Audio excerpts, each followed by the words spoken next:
कि UPSC is a central recruiting agency.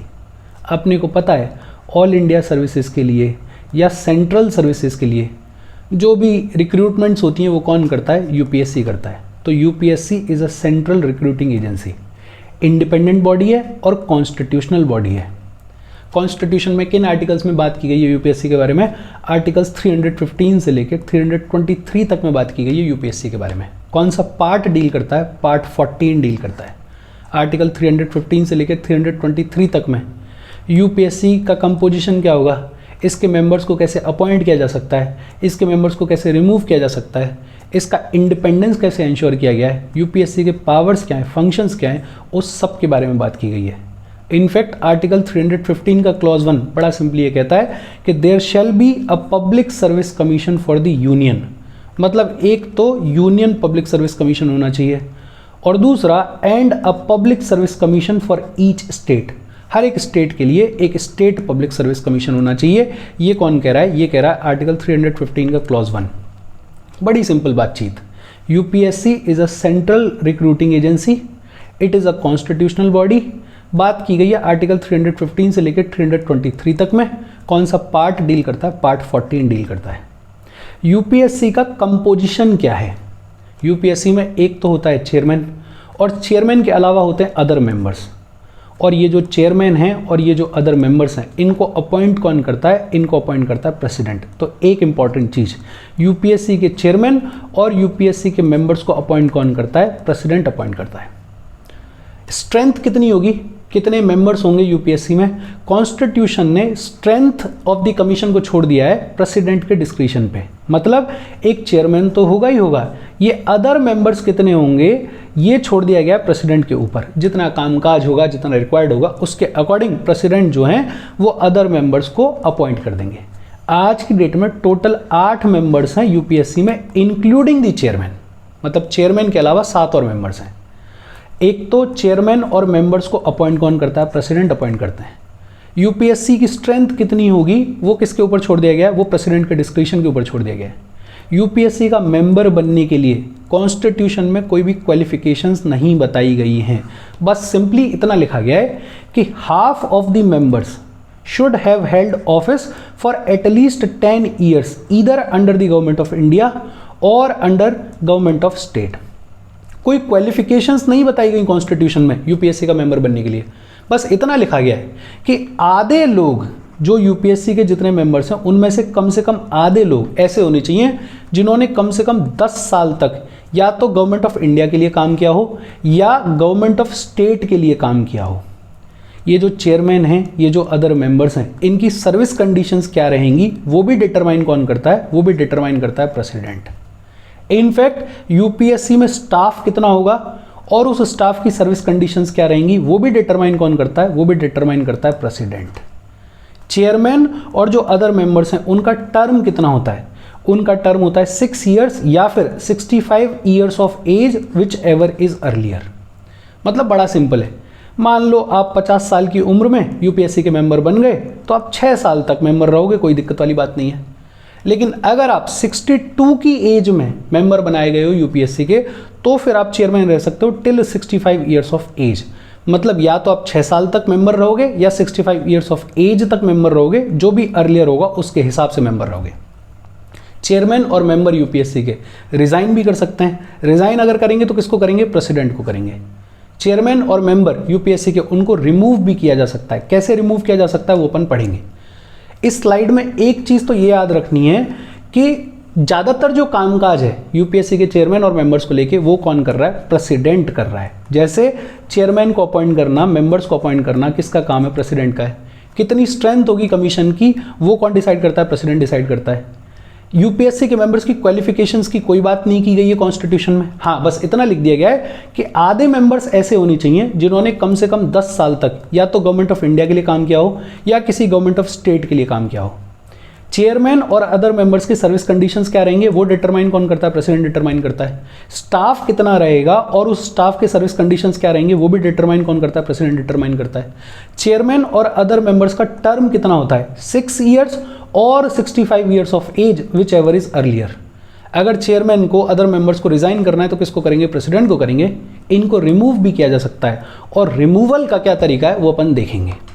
अच्छा, composition में एक चीज और याद रखनी है, प्रेसिडेंट को पावर दी गई है कि प्रेसिडेंट जो है वो यूपीएससी के किसी भी मेंबर को अपॉइंट कर सकते हैं एज एक्टिंग चेयरमैन, लेकिन प्रेसिडेंट ऐसा सिर्फ 2 सर्कमस्टेंसेज में कर सकते हैं। कब कर सकते हैं ऐसा, एक तो तब जब चेयरमैन का ऑफिस वेकेंट हो, मतलब चेयरमैन का ऑफिस खाली हो, चेयरमैन हो ही ना, और दूसरा तब जब चेयरमैन किसी भी कारण की वजह से अपने फंक्शंस को, अपने कामकाज को परफॉर्म ना कर पा रहा हो, अपने ड्यूटीज़ को फुलफिल ना कर पा रहा हो। फॉर एग्जांपल चेयरमैन एब्सेंट है, या चेयरमैन की तबीयत खराब हो गई है, या चेयरमैन किसी विदेश यात्रा पे गया है, किसी भी कारण की वजह से अगर चेयरमैन अपने ड्यूटीज़ को परफॉर्म नहीं कर पा रहा है या फिर चेयरमैन का ऑफिस वेकेंट है, तो ऐसे सिचुएशन में प्रेसिडेंट को पावर दी गई है कि प्रेसिडेंट जो है वो यूपीएससी के किसी भी मेंबर को अपॉइंट कर सकते हैं एज एक्टिंग चेयरमैन।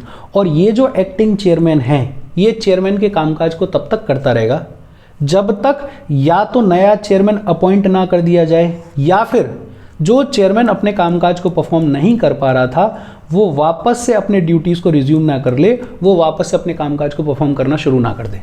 बड़ा सिंपल सा कंपोजिशन है, एक बार फिर से देख लेते हैं। देखो अपन क्या बात कर रहे हैं कि ये जो यूपीएससी का चेयरमैन है और यूपीएससी के जो मेंबर्स हैं उनको अपॉइंट कौन करते हैं, उनको अपॉइंट करते हैं प्रेसिडेंट।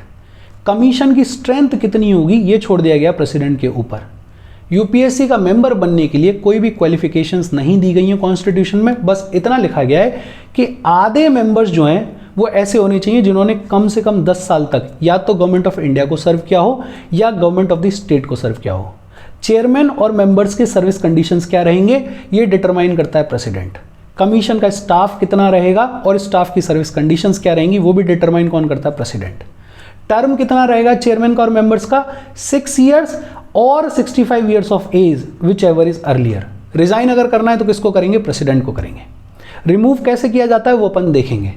2 सिनेरियोज जहां पे प्रेसिडेंट जो है वो यूपीएससी के किसी भी मेंबर को एक्टिंग चेयरमैन के तौर पे अपॉइंट कर सकते हैं, वो 2 सिनेरियोज क्या है, एक तो तब जब चेयरमैन का ऑफिस वेकेंट हो और दूसरा तब जब चेयरमैन किसी भी कारण की वजह से अपने ड्यूटीज को फुलफिल ना कर पा रहा हो। अब सवाल आता है रिमूवल का कि यूपीएससी का जो चेयरमैन है, यूपीएससी के जो मेंबर्स हैं उनको रिमूव कैसे किया जाता है। तो बड़ा सिंपल, यूपीएससी के चेयरमैन और यूपीएससी के मेंबर्स को रिमूव करते हैं प्रेसिडेंट। एक बात तो ये कि रिमूव कौन करता है, प्रेसिडेंट रिमूव करते हैं, लेकिन प्रेसिडेंट अपनी इच्छा से रिमूव नहीं करते हैं। रीजंस दिए हुए हैं जिनके बेसिस पर रिमूव किया जा सकता है। कौन कौन से रीजंस हैं, एक तो तब जब इनको इनसॉल्वेंट डिक्लेयर कर दिया जाए, इनसॉल्वेंट का मतलब बैंकरप्ट, दिवाला घोषित कर दिया जाए। दूसरा तब जब they engage in any paid employment outside duties of his और हर ऑफिस। आप चेयरमैन हो यूपीएससी के, आप मेंबर हो यूपीएससी के, और साथ ही साथ आप किसी ऑफिस में पेड एम्प्लॉयमेंट में भी इन्वॉल्व हो तो भी आपको प्रेसिडेंट रिमूव कर देंगे। और तीसरा तब जब प्रेसिडेंट के ओपिनियन में ही और she is unfit to continue in the office by reason of infirmity of mind और बॉडी। प्रेसिडेंट को ऐसा लगता है कि आप दिमागी तौर पे या फिजिकली अनफिट हो यूपीएससी का चेयरमैन रहने के लिए या यूपीएससी का मेंबर रहने के लिए, तो भी प्रेसिडेंट आपको रिमूव कर देंगे। अच्छा, ये 3 सिनेरियोज ऐसे हैं जहां सीधे सीधे प्रेसिडेंट आपको रिमूव कर देंगे। कौन कौन से 3, इंसॉल्वेंट डिक्लेयर कर दिए गए हो, या फिर आप किसी पेड एम्प्लॉयमेंट में इन्वॉल्व हो, या फिर प्रेसिडेंट के ओपिनियन में आप अनफिट हो कंटिन्यू करने के लिए। एक चौथा सिनेरियो भी है जहां आपको चेयरमैन के तौर पे या यूपीएससी के मेंबर के तौर पे रिमूव किया जा सकता है, और वो सिनेरियो है मिसबिहेवियर का। लेकिन जब मिसबिहेवियर की बात आएगी तो थोड़ा कॉम्प्लिकेटेड है सिनेरियो। मिसबिहेवियर के केस में प्रेसिडेंट जो है वो मैटर को रेफर करेंगे to the supreme court for an inquiry. President supreme court के पास में मैटर को भेज देंगे कि साहब इंक्वायरी करो। सुप्रीम कोर्ट इंक्वायरी करेगा, और अगर सुप्रीम कोर्ट इंक्वायरी करने के बाद ये बोलता है कि हाँ साहब इस मेंबर को, इस चेयरमैन को रिमूव किया जाना चाहिए, तो फिर प्रेसिडेंट जो है वो उस पर्टिकुलर चेयरमैन को, वो उस पर्टिकुलर मेंबर को रिमूव कर देंगे। और इंपॉर्टेंट इसमें यह है कि सुप्रीम कोर्ट इंक्वायरी करने के बाद जो भी एडवाइस देगा वो एडवाइस प्रेसिडेंट के ऊपर बाइंडिंग होगी, प्रेसिडेंट को माननी ही माननी पड़ेगी। अच्छा, जब सुप्रीम कोर्ट इंक्वायरी कर रहा होगा उस ड्यूरेशन में प्रेसिडेंट अगर चाहें तो उस पर्टिकुलर चेयरमैन को जिसके लिए इंक्वायरी हो रही है या उस पर्टिकुलर मेंबर को जिसके लिए इंक्वायरी हो रही है उसको सस्पेंड कर सकते हैं, रिमूवल बड़ा सिंपल है, 3 सिनेरियोज तो ऐसे हैं जहां सीधे सीधे प्रेसिडेंट रिमूव कर देते हैं। कौन कौन से सिनेरियोज? आपको इंसॉल्वेंट डिक्लेयर कर दिया गया है, या आप पेड एम्प्लॉयमेंट में इन्वॉल्व हो, या प्रेसिडेंट के ओपिनियन में आप अनफिट हो कंटिन्यू करने के लिए, तो प्रेसिडेंट आपको रिमूव कर देंगे। चेयरमैन और मेंबर्स दोनों के लिए सेम है।